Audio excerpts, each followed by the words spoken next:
Hamas ने एक बड़ा हमला इजराइल पर किया है। इससे पहले इजराइल लगातार गाजा पट्टी पर हवाई हमले करता है। पिछले दिनों इजराइल के हमले में फिलिस्तीन के हजारों लोग मारे गए, न जाने कितने लोगों ने अपनी जान गंवाई। पर इस बार हमास ने जोरदार जवाब दिया है और हमास की ओर से किए गए ताजा हमले में इजराइल को बहुत बड़ा झटका लगा है। ये साल का सबसे बड़ा हमला माना जा रहा है। जो सूचना सामने आई है उसके मुताबिक देर रात हमास की ओर से खतरनाक रॉकेट फायर किए गए। सबसे बड़ी बात ये कि जो रॉकेट फायर किए गए वो बहुत कम समय में एक साथ कई मारक फायर कर सकता है। हमास की ओर से इससे पहले भी एक साथ कई रॉकेट फायर किए गए। आधे से ज्यादा रॉकेट इजराइल में सटीक ठिकानों पर गिरे। जिन ठिकानों पर हमास ने निशाना साधा वो पूरी तरह से बर्बाद हो गए। इजराइल का एयर डिफेंस सिस्टम एक बार फिर पूरी तरह से फेल नजर आया।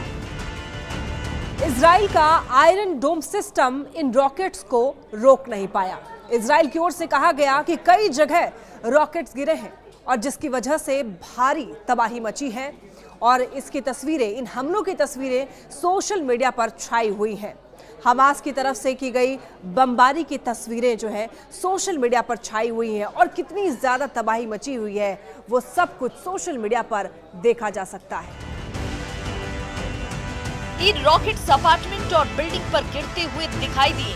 हमास की ताजा बमबारी में इजराइल को जबरदस्त नुकसान पहुंचा है। इजराइल ने भी हमास की ओर से की गई बमबारी में नुकसान को स्वीकार किया है। इन हमलों में इजराइल के प्रधानमंत्री बेंजामिन नेतन्याहू सख्ती में हैं। कहा जा रहा है कि इजराइल पर हुए हमले में बहुत ज्यादा तबाही मची है, जान और माल का बहुत नुकसान हुआ है। इसकी सोशल मीडिया में बहुत चर्चा तक हो रही है। कुछ दिन पहले ही इजराइल के प्रधानमंत्री बेंजामिन नेतन्याहू ने अमेरिकी राष्ट्रपति डोनाल्ड ट्रंप से मुलाकात की थी, जिसमें गाजा पट्टी के ताजा हालात पर चर्चा हुई। पर इजराइल के प्रधानमंत्री बेंजामिन नेतन्याहू कोई जवाबी कार्रवाई कर पाते उससे पहले ही हमास ने इजराइल पर जोरदार एयर स्ट्राइक कर दिया। इसकी तस्वीरें जैसे ही सोशल मीडिया पर सामने आई, हर तरफ खलबली मच गई। ये हमले मध्य गाजा के दीर अल बलाह और अश्कलोन और अश्कदोद जैसे इलाकों में हुए। इस हमले में मिडिल ईस्ट में शांति के प्रयासों को गहरा धक्का लगा है। यही नहीं, हमास की ओर से हो रहे इजराइल पर ताबड़तोड़ हमले को रोकने में इजराइल का डिफेंस सिस्टम पूरी तरीके से नाकाम साबित हुआ। ना तो इजराइल का डोम सिस्टम काम आया और ना ही अमेरिका की तरफ से मिला गया हाईटेक डिफेंस सिस्टम काम आया। अब अगर आने वाले वक्त में इजराइल और ईरान का युद्ध होता है तो इजराइल पूरी तरीके से तबाह हो सकता है। जबकि ये डिफेंस सिस्टम इजराइल के लिए बेहद महत्वपूर्ण था। इससे पहले इजराइल अपने डिफेंस सिस्टम का पूरी दुनिया में बखान करने का कोई मौका नहीं छोड़ता था। इजराइल ने एंटी बैलिस्टिक मिसाइल सिस्टम और डोम सिस्टम की बढ़ चढ़कर चर्चा की, पर हमास के ताजा हमलों में ये सिस्टम फेल रहे और इजराइल की सुरक्षा को लेकर गंभीर सवाल खड़े हो गए। अब हर तरफ यही सवाल उठ रहा है कि आखिर इजराइल का सुरक्षा तंत्र क्यों फेल साबित हुआ। हमास को ऐसे ताकतवर हथियार कहां से मिले जिसने इजराइल में जोरदार तबाही मचाई। गाजा पट्टी में पिछले कुछ दिनों के अंदर इजराइल ने जबरदस्त तबाही मचाई थी। इजराइल की सेना गाजा पट्टी के कई अंदरूनी इलाकों में पहुंची थी। इसके बावजूद हमास ने हार नहीं मानी और इजराइल पर जोरदार बमबारी करके पूरी दुनिया को चौंका दिया।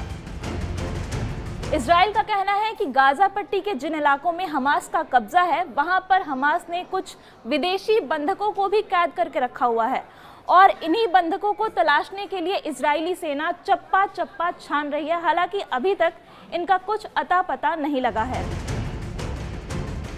ये भी कहा जा रहा है कि ईरान की ओर से हमास के अल कासिम ब्रिगेड के पास लगातार गोला बारूद की सप्लाई हो रही है। इन हमलों ने साफ संकेत दिया कि हमास झुकने को तैयार नहीं है। हमास ने ये कह दिया है कि इजराइल लगातार हमले करता रहा तो बंधकों की सही सलामत वापसी पर कोई वादा वो नहीं कर सकता है।